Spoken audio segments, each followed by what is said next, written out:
Buenas noches, mis amados hermanos. Le damos la gloria y la honra y el honor a nuestro Señor, porque Él es bueno, porque Él es santo, porque Él es maravilloso y porque Él nos enseña provechosamente. Le damos muchísimas gracias al Padre, al Hijo y al Espíritu Santo. Bueno, vamos a seguir con nuestra clase de doctrinas de la Iglesia. Amén. Y pues por causa del tiempo no podemos estar haciendo repasos, entonces quedamos en Hebreos 10:25, que dice: en el nombre del Padre, del Hijo y del Espíritu Santo, dice: no dejándonos de congregar, como Hebreos 10:25, que dice que no dejándonos de congregar como algunos tienen por costumbre. Amén. Entonces, ¿qué estamos hablando? Que somos miembros de la iglesia y cuando nos reunimos formamos un solo cuerpo. Amén. Entonces, todos somos miembros, tenemos brazos, tenemos piernas, tenemos pies, tenemos manos, tenemos una cabeza con ojos, nariz, boca, orejas, tenemos sentimientos, emociones, pensamientos. Tenemos a nuestro espíritu que se hace uno con el precioso Espíritu Santo, y tenemos nuestro cuerpo, amén, espíritu, alma y cuerpo, amén. Tenemos nuestra alma que es ahí donde están todas nuestras emociones, pensamientos, amén, sentimientos, donde va todo, amén. Entonces, y nuestro cuerpo, que es ese guante, ¿no? Que es lo que nosotros, la verdad, vemos físicamente, pero la verdad, nosotros somos un espíritu, amén, que poseemos un alma y habitamos en un cuerpo, gloria a Dios. Entonces, todos miembros, amén, y todos reunidos. Por eso cuando nos reunimos en la casa de oración, todos hacemos parte del cuerpo de Cristo, amén. Por eso nos reunimos, la importancia de reunirnos. En este momento estamos, digamos, como careciendo de esa unidad entre hermanos, pero bueno, estamos orando al Señor para que estas cosas pasen, amén, para que la gloria de Dios se revele, gloria a Dios, en esta nación y demás naciones, gloria a Dios. Gracias, Señor. Entonces, ¿qué dice aquí? Dice: somos únicos, somos una asamblea que pertenece a nuestro Señor Jesucristo, amén. Lo diferente a otros es porque somos nacidos de nuevo, amén. Cuando un día nosotros de corazón, no orar por orar, no hablar por hablar, no. Cuando un día nosotros hicimos esa oración de fe de corazón, ahí tuvimos un encuentro con Dios. Ese es el verdadero encuentro con Dios. Ese es el verdadero encuentro con el Padre, el Hijo y el Espíritu Santo. Entonces ahí fue cuando nacimos de nuevo, amén. Ahí es cuando se empieza a gestar algo muy hermoso dentro de nosotros, que es ese arrepentimiento, es donde Dios nos va a mostrar todas esas áreas, yo diría ni grises sino negras, amén, porque estábamos invadidos por el pecado. Y entonces ahí es cuando Dios nos confronta con esa situación de nuestras vidas y nosotros empezamos a percibir ese arrepentimiento y a sentir que necesitamos un cambio. Cuando el Señor llega a nuestros corazones, necesitamos ese cambio. Amén. Y también somos tan diferentes porque nosotros, los nacidos de nuevo, nosotros no doblamos las rodillas a los ídolos, gloria a Dios. Nosotros doblamos nuestra rodilla y doblamos todo nuestro ser ante el Padre, ante el majestuoso Señor Jesucristo y ante el Espíritu Santo. Ante Dios Todopoderoso es que nosotros doblamos las rodillas, no a los ídolos. Acordémonos que un ídolo es el que de repente, si no estoy pendiente, yo puedo, lo que yo ponga en primer lugar, primero que a Dios, ese es un ídolo para mi vida. Y no solo los ídolos de yeso que vemos por ahí, no. a ídolos como por ejemplo se puede convertir el mismo esposo, los hijos. Un ídolo puede ser también el fútbol, ¿cierto? Que es muy buen, muy bonito y todo, muy especial. También los deportes, ¿cierto? Alguna afición que la persona tenga y que la pone en primer lugar, ese es un ídolo. Amén. Entonces, gloria a Dios que nosotros no estamos doblando las rodillas ante los ídolos. La palabra eclesía está 115 veces, la vamos a encontrar en el Nuevo Testamento. Amén. Y volvemos a retomar Mateo 16, 17 y 18, que dice así la palabra de Dios. Dice así San Mateo 16, 17 y 18. Entonces le respondió Jesús: Bienaventurado eres, Simón, hijo de Jonás, porque no te lo reveló carne ni sangre, sino mi Padre que está en los cielos. Y yo también te digo que tú eres Pedro, y sobre esta roca edificaré mi iglesia, y las puertas del Hades no prevalecerán contra ella. Amén. Entonces aquí dice que aquí en la palabra vemos que dice sobre esta roca significa fundamento firme, sólido, construir mi vida sobre él. Sobre significa una posición suprema, posición más alta. Jesús, posición muy alta. Amén. Esto es otro punto de vista de San Mateo 16, 17. En las anteriores clases lo volvemos a ver a San Mateo 16, 18. El Señor Jesús dijo, esta es mi iglesia. Amén. Mi iglesia, gloria a Dios. Y lo volvemos a ver en la tercera clase, San Mateo 16, 18, que dice el contexto es ¿quién es Jesús? Jesús hablando de la revelación de él mismo sobre esta roca, la revelación de Jesús en sí mismo. ¿De quién es Jesús? Jesús, cabeza de la iglesia, mi iglesia. Este es el énfasis, Él es la roca, amén. Y el Señor, acordémonos que dijimos esto, que el Señor Jesús pone en manos de Pedro la constitución de la iglesia, amén. Y él la recibe, Pedro la recibe de la mano del fundador y cabeza de la iglesia, nuestro Señor Jesucristo. Y el tercer punto de vista es sobre esta roca, que significa fundamento firme, sólido. Construir mi vida sobre él. Gloria a Dios. Nosotros podemos afianzar nuestra vida en nuestro Señor Jesucristo porque no vamos a tener pérdida. Gloria a Dios. Vamos a tener ganancia. Amén. Él es el que a través de su Santo Espíritu nos va a estar guiando a tomar muy buenas decisiones, guiando a tener una buena vida, hermanos. Eso es, no quiere decir que no vayamos a tener de pronto dificultades, ¿cierto? Pruebas. No, Dios no nos promete eso, Él promete estar con nosotros siempre. Él promete estar en nuestras vidas con las dificultades o sin las dificultades. Amén.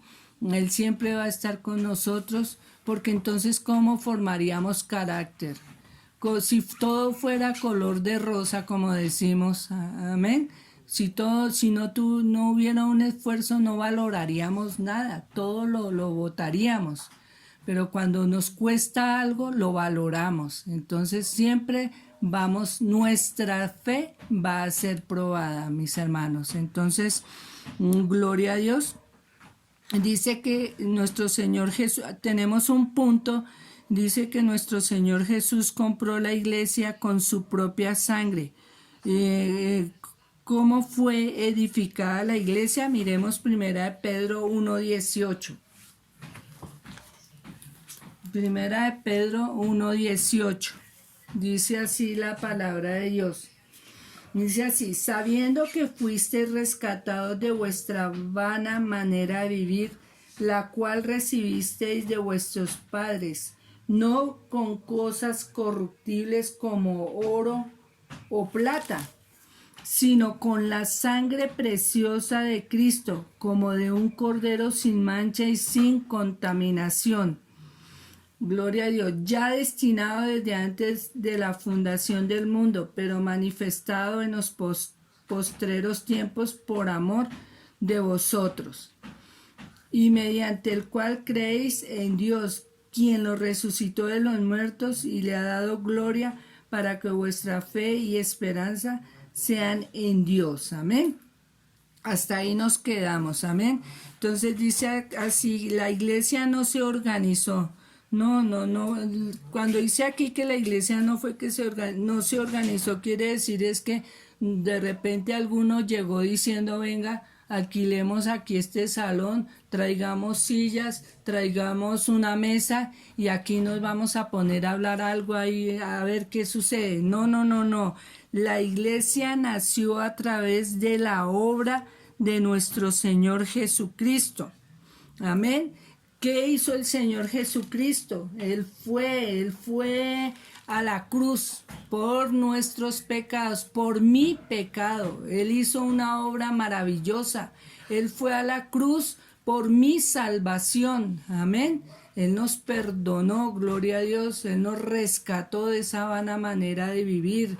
Amén. Cuando nosotros aceptamos a nuestro Señor Jesucristo como nuestro Señor y Salvador, Él entra a obrar en cada vida y ahí es cuando nosotros recibimos el perdón de pecados. Amén. Él fue a la cruz, se llevó mi enfermedad, se llevó mi pobreza, se llevó mi muerte espiritual, Él todo. Y eso, si lo hizo conmigo, lo ha hecho con todos de generación en generación. Y todos quienes acepten a nuestro Señor Jesucristo como su Salvador, como su Señor, que le puedan dar a Él ese señorío en cada vida, Él va a estar ahí guardando, protegiendo, iluminando, quitando la aflicción y venciendo el diablo en nuestras vidas, porque el diablo existe y el diablo viene a minar nuestras mentes. Gloria a Dios que tenemos a nuestro Señor Jesucristo, que Él pagó el precio por cada uno de nosotros. Gloria a Dios. Gloria a Dios. Entonces la iglesia nació a través de la obra. ¿Cuál fue la obra? Cuando Él fue a la cruz. Cuando Él fue crucificado, muerto y sepultado, y al tercer día resucitó. Aleluya.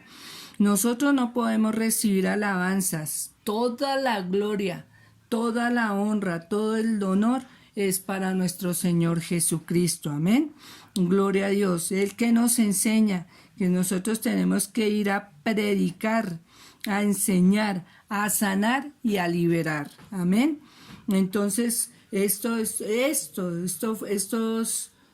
puntos que hemos tratado, estos dones en los cuales el Señor Jesucristo se desempeñó, que nos lo heredó a todos nosotros, porque todos tenemos esa misión de ir a predicar y a ir a enseñar y a ir a sanar y a liberar, a orar por enfermos, a orar por personas que tienen situaciones espirituales duras, donde el diablo los ha atacado.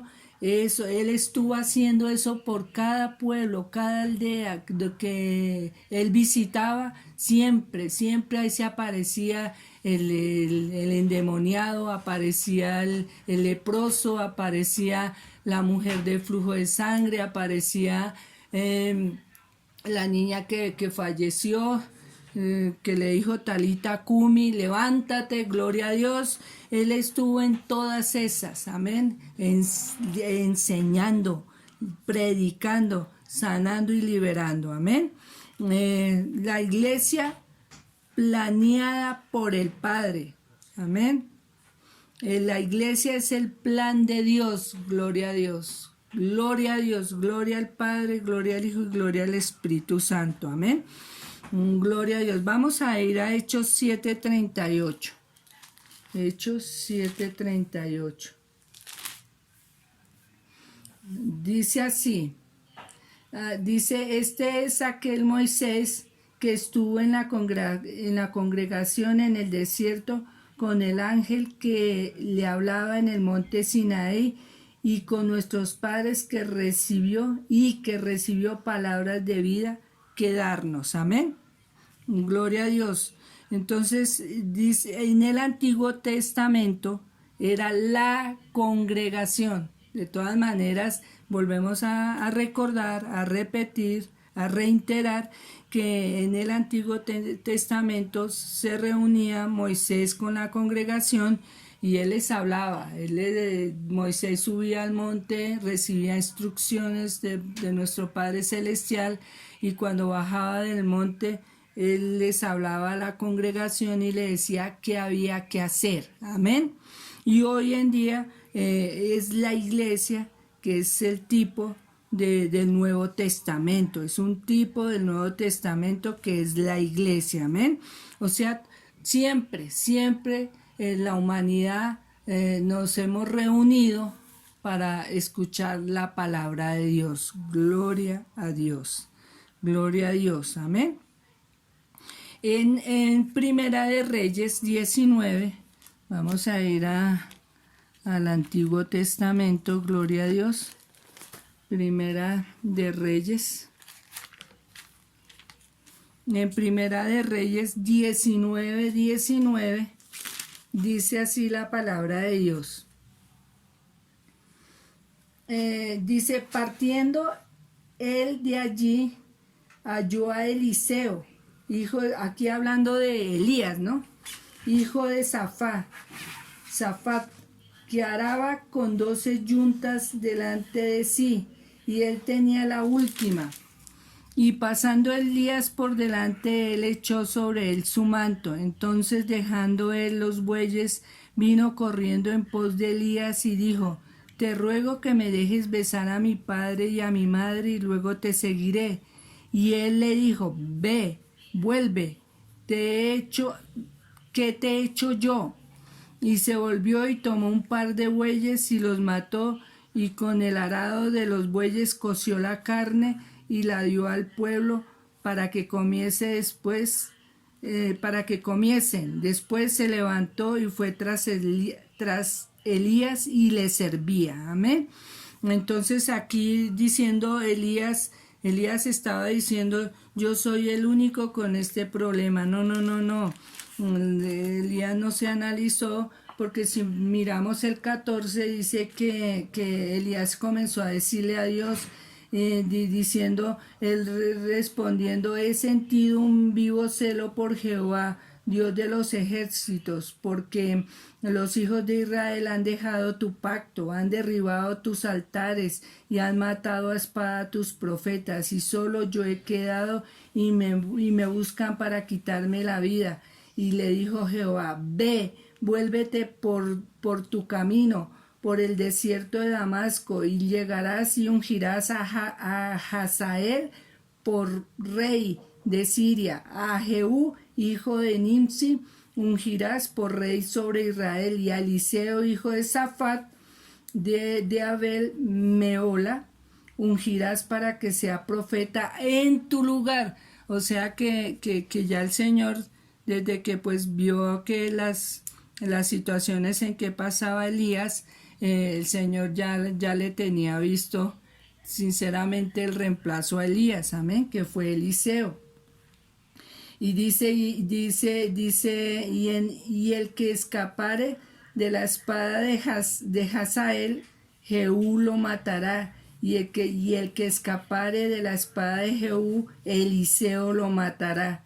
Y yo haré que queden en Israel 7,000, cuyas rodillas no se doblaron ante Baal y cuyas bocas no lo besaron. Amén. Pues Elías, él decía que él solamente había quedado, y que era el único que pues quería y amaba a Dios, pero no, mire, aquí nos muestra la palabra que de todas maneras dice, y yo haré que queden en Israel 7,000, cuyas rodillas, o sea, 7,000 personas que no habían doblado sus rodillas ante Baal O sea, ahí Elías estaba un tanto equivocado. O pues se sentía que él se estaba llevando un problema muy duro sobre sus espaldas, él solito. Pero no, Dios siempre va a tener, siempre la obra la obra nunca podrá estar abandonada. Él siempre va a tener un hijo de Dios, va a tener su remanente que respalde la obra de Dios en todo tiempo, mis hermanos, en todo tiempo. Yo puedo fallecer, mi pastor José puede también partir de esta tierra, pero alguien va a quedar ahí como estandarte para llevar la palabra de Dios. Amén. Amén. Entonces, en eso fue que Elías se sintió un poco desorientado y empezó a hablar esas palabras, pero ya el Señor tenía visto y le dio el ungimiento le ordenó que ungiera a Eliseo, amén, como profeta. Gloria a Dios, gloria a Dios. Y en Primera de Reyes 18:4 dice así la palabra de Dios. Dice, porque cuando Jezabel destruía a los profetas de Jehová, Abdías tomó a 100 profetas y los escondió de 50 en 50 en cuevas y los sustentó con pan y agua. Amén. Entonces, mire, el Señor siempre va a hacer cumplir su plan. Amén. Aquí vemos que Jezabel acabó con los profetas pues con cierta parte de profetas de Dios, pero Abdías, que era temeroso, gloria a Dios que nosotros podamos lo mismo poder decir, somos temerosos y debemos ser temerosos y nos toca ser temerosos, gloria a Dios, porque eso es lo que está pasando en el mundo, que se ha perdido el temor a Jehová y por eso este mundo está así extraviado, hermanos. Ya el nombre de Dios se burlan, el nombre de Dios es tomado por de menos, pero eso no es así, porque el Señor dice que Él es lento para la ira, gloria a Dios, lento para la ira. Entonces nosotros no podemos, y tardo, dice así. Él dice que Él no va a dejar que nosotros, el ser humano, pues siga pecando contra Él, en algún momento llega el juicio, hermanos, en algún momento. Y gloria a Dios, porque ese es nuestro Dios. Ese es nuestro Dios. Gloria a Dios. Entonces, mire, el Señor tenía aquí un plan, hermanos, un plan, y ese plan se tiene que cumplir. Y aún a pesar de todo lo que hizo Jezabel, ahí quedaban 100 profetas. Amén. Y después el Señor aquí en el 19 dice que dice, yo haré que queden en Israel 7,000 cuyas rodillas no se doblaron ante Baal y cuyas bocas no le besaron. Dios siempre va a cumplir su plan en nuestras vidas. Nos gozamos y nos alegramos porque Dios con cada uno de nosotros tiene un plan y un propósito. Y ese plan y propósito se va a cumplir. Bueno, mis hermanitos, vamos a orar y seguiremos el próximo jueves, gloria a Dios, con el favor del Señor. Y vamos a orar y vamos a despedir este hermoso tiempo de exposición de la palabra. Amado Padre Celestial, Papito Dios, te damos gloria, honra, honor, alabanza y adoración. Gracias, Papito Santo, por permitirme, Señor, hablar tu palabra, Señor. Gracias, Señor, te amo, te adoro, Señor, y oramos por nuestros hermanos que sean grandemente bendecidos. Gracias, Señor, por sus vidas, sus empleos, Señor. Rogamos que seas tú, Señor, restaurando lo que se ha perdido. Gracias, Papito Santo, en el poderoso nombre de nuestro Señor Jesucristo. Amén, amén, amén. Gracias por tu sangre preciosa. Amén.